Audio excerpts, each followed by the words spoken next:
भाई लोग नमस्कार, कैसे हैं आप लोग दोस्तों। बहुत ही बेहतरीन गाना आप लोग देख सकते हैं इस पोस्टर को। और दोस्तों बहुत ही बेहतरीन एजे फिल्म्स के रिकॉर्ड्स पर बहुत ही बेहतरीन गाना रिलीज होगा कल यानी 11 मई को 5:15 AM यानी सुबह ही इसको रिलीज़ किया जाएगा। जिस सॉन्ग का टाइटल है सनुरवा सिंगार हो खेला।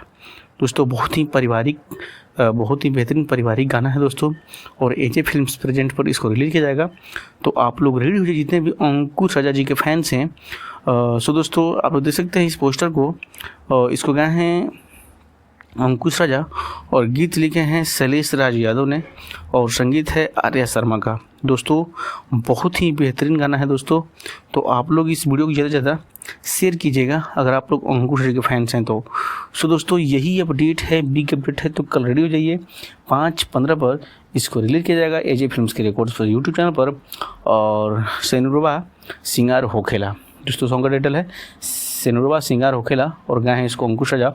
बहुत ही बेहतरीन पारिवारिक गाना कल रिलीज हो रहा है। तो आप लोग इस वीडियो को ज़्यादा से ज़्यादा शेयर कीजिएगा और ये अपडेट अच्छा लगा हो तो लाइक ज़रूर कर दीजिएगा वीडियो को, और इस वीडियो को ज़्यादा से ज़्यादा शेयर कीजिए जितने भी अंकुश राजा के फैंस हैं। तो दोस्तों यही अपडेट था, बिग अपडेट था। तो चलिए मिलते हैं किसी नेक्स्ट वीडियो में नेक्स्ट अपडेट के साथ। Bye, take care.